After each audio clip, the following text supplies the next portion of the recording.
you is our projected pension payment for the defined benefit pension plan.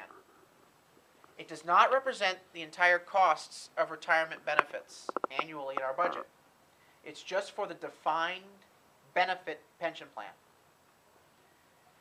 It started out in 2003, 2004 at about $40 or $50 million a year.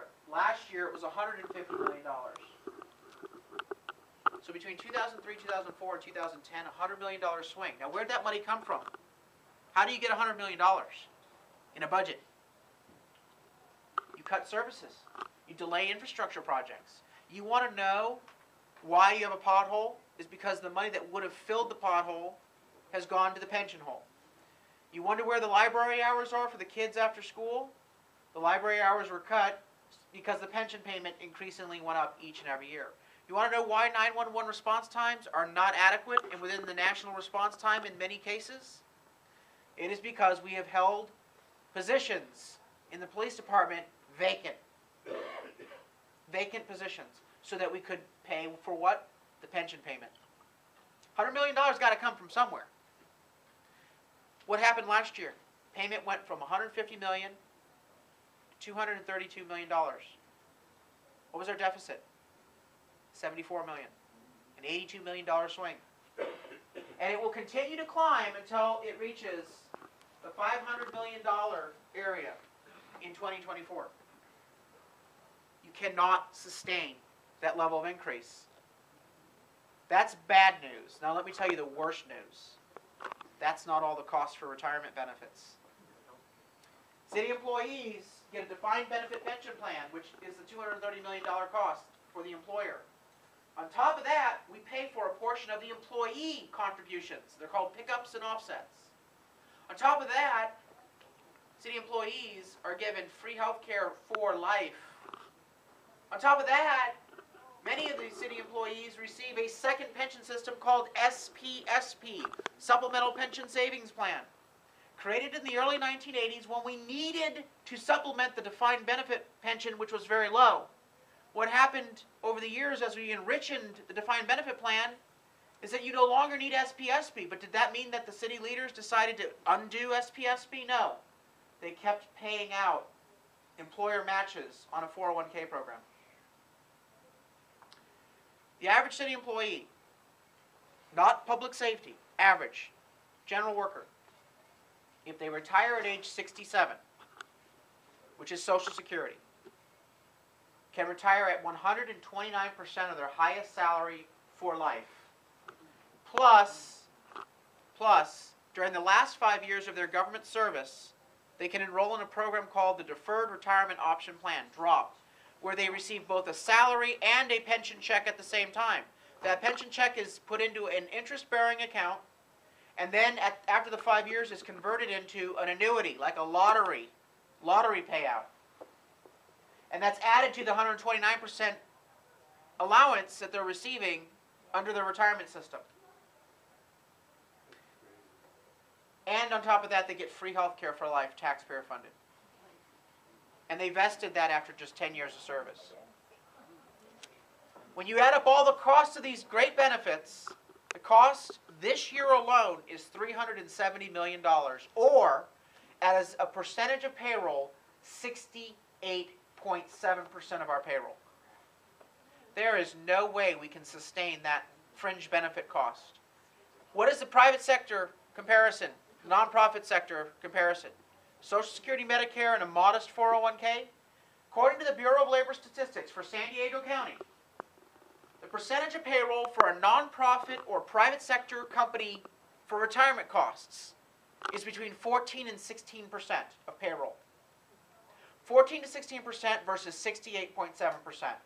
And you wonder why we have roads that are falling apart and services that are absolutely unacceptable. I return to the very basic premise. Until we reform our pension and retiree health care programs for city employees, no service cut will be deep enough, no revenue increase will be great enough to avoid bankruptcy.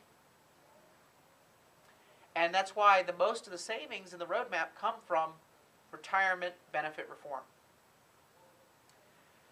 Now, what we were able to do in creating our reform package is we presumed that all the benefits were legal. And I know a lot of you might say, I don't want to presume that. I want to go after every damn benefit in that system.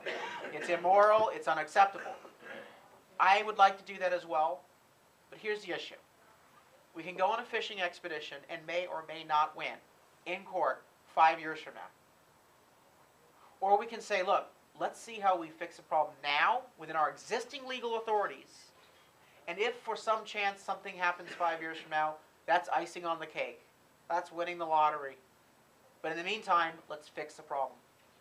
So we were actually able to find 16 legal reforms to existing vested pension benefits. The biggies: requiring city employees to pay their fair share of their employee contribution. We're paying our employer contribution, you better pay your employee contribution. That leads to the second reform, which is an opt-in, opt-out program, where you are allowing city employees to opt from the Cadillac benefits into a modest Chevy, either a hybrid plan or a 401k. Now, why in the world would a city employee say, I'm willing to go from a Cadillac into a Chevy? Why would they do that? Because that first reform, you're actually requiring that they pay their fair share of the benefit. And you're also letting them know, because of the pension, you're not going to get a salary increase. As far as we can see, 10 years. We're not going to give you a salary increase. And in fact, we're cutting back. For take-home pay purposes, you think about a bell curve.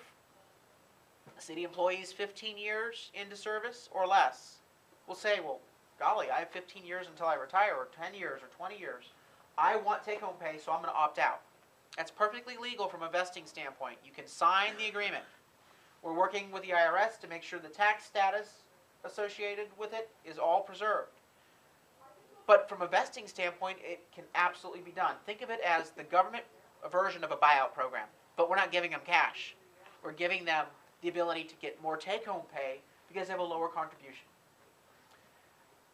Third reform, most important of all three, the biggies. When we were going through, we said the vested benefit is a formula. Years of service times multiplier, 3% at 50 for public safety, 2.5% 55. City politicians give themselves the richest formula, 3.5% at any age. Our youngest retiree is 31 years old. Former city council member, convicted, ejected from office, immediately started receiving a pension. And that pension is worth more than the average Social Security recipient receives at age 67 in the United States. Another one got his at the tender young age of 35. This individual now, you can't make this up. This individual now, getting a pension, is the head of the largest city employee union, whose role is to defend the pensions. You can't make this stuff up. You look at the formula, and you say, okay, I can't take away the multiplier, I can't take away the years of service. What's the last element of the formula? All that's multiplied by highest salary. So then we looked at that and said, well, who has control over highest salary? Is that vested? Are you automatically guaranteed a 5% increase every year? No. The actuary assumes a 4 to 5% increase every year. That your liability will continue to grow by 4 to 5% increase every year. But that doesn't mean that it actually happens. The employer can say, no, we're going to freeze salaries this year. So we start out by saying, what if we froze salaries for the year? And it's amazing what happens to our pension payment if you cap pensionable pay. Now, you could cap pensionable pay and still give them better take-home pay as long as it's not pensionable.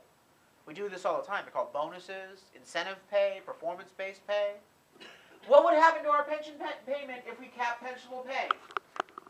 That's our new payment. Now, you'll see two bars there, red and green, because some employees are vested under an automatic step increase system, and there's different ways we can reform it if we amend the charter, etc. But that is just one reform, capping pensionable pay. We then said, well, it's the base salary that we're capping, right? No, the news got worse. We found out that unlike in the military or the federal government or the private sector where most defined benefit plans base the pension on the highest base salary, and they don't include other goodies like specialty pays, not so in the city of San Diego. We add many of the specialty pays and bonus pays onto their base salary before calculating highest pay. So let me talk to you about some of those specialty pays.